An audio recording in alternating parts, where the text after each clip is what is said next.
Recently, the whole world was shocked by a sensational story. A simple Jewish woman from a small Belgian village claimed that her father was the late King Hassan II of Morocco. She took the case to court, asking for recognition and the right to be called a Moroccan princess. She looks strikingly like the king. But who is she really? How did the possible daughter of a king grow up as an orphan in a foreign land? And how is the current King of Morocco reacting to all this? Watch this video until the end to find out how the scandalous story of the secret princess turned out. Let's begin.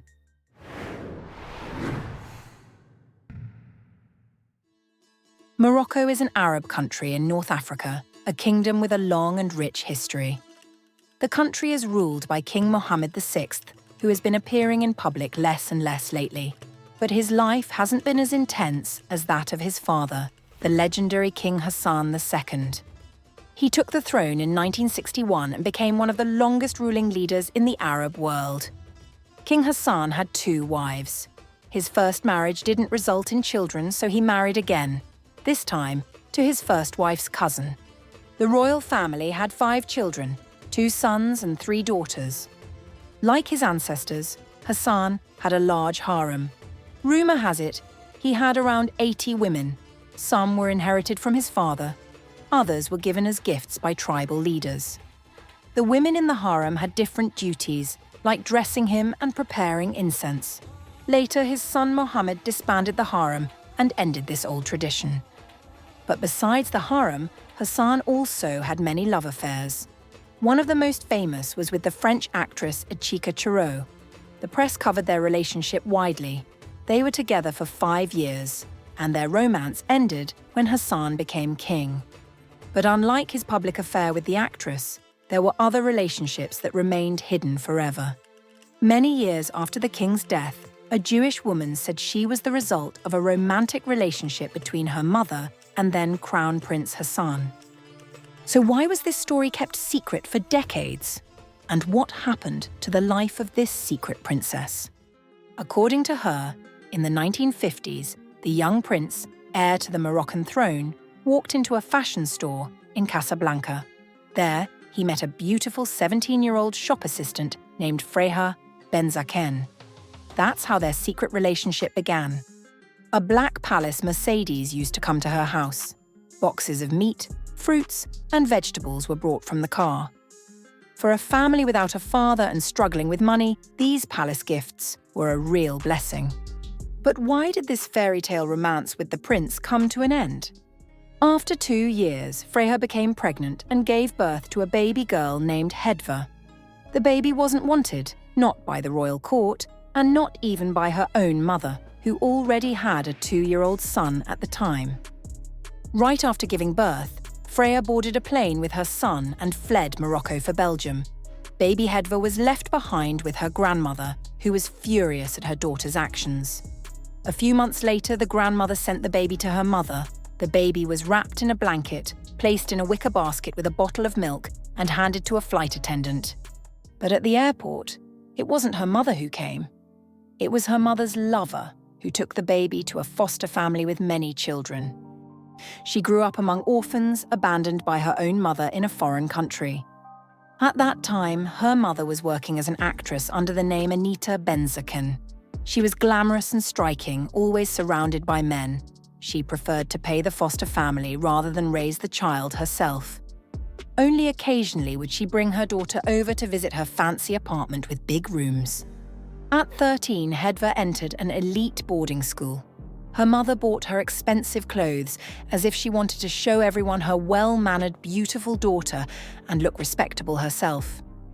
But the girl still didn't feel any motherly warmth and could never find the courage to ask why her mother didn't love her. At that time, her mother was living with a Belgian man named Raoul Jossart, who was 20 years older than her. He showered the children with gifts and sweets, and they adored him for it. On paper, he was listed as Hedva's father, but as the girl grew older, she realized it was a big lie. Everything had been done to hide her true origins. She felt betrayed by the one person she trusted most, her mother. Only once did her mother say, "Do you know who your father is? "You'll never be able to reach him, not in the royal palace in Rabat." That phrase stuck in the girl's mind. At 18, she decided to break free from the lies. She moved to Israel to start a new life. There, she had no family and no friends. Once again, she was alone. But even moving didn't put an end to her struggles. In Israel, she got married twice, but both marriages didn't last. From her first husband, she had 3 children, 2 sons and a daughter. Later, those children would become her only support. She tried to forget the past, not to think about her mother, not to ask questions about where she came from. Only sometimes did her aunts and grandmother tell her bits and pieces about the past, and with every year the secret felt heavier. In July of 1999, the funeral of King Hassan II of Morocco was shown on TV. And Hedva decided to reveal her biggest secret. She turned to her son sitting next to her and suddenly said, "Do you know who that is? That's your grandfather." Her son was shocked. He thought his mother had lost her mind.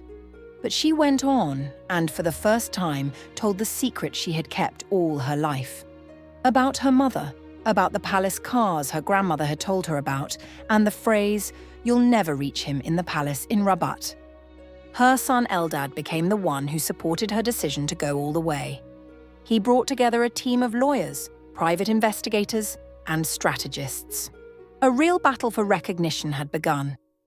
For more than 20 years, Hedva has been trying to prove that she is a Moroccan princess. She has taken several DNA tests, which showed that Raoul Jossart was indeed not her father. The tests also confirmed that her origins trace back to North Africa. One of her lawyers had won a similar case years ago. Belgian artist Delphine Boel went to court and proved she was the daughter of King Albert II of Belgium. She received financial compensation and a noble title. Step by step, it seemed that Hedva was getting closer to the finish line.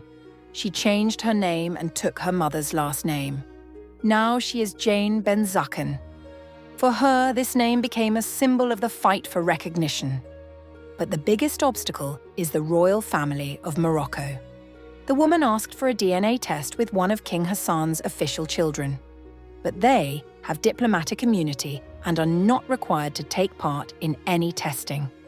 What's more, the royal family filed a counterclaim against Jane. They accused her of using the late king's name for personal gain. The Belgian court put her case on hold until the counterclaim is resolved. Jane Benzaken is now 71 years old. She lives modestly in a village, feeding goats, chickens, and pigs.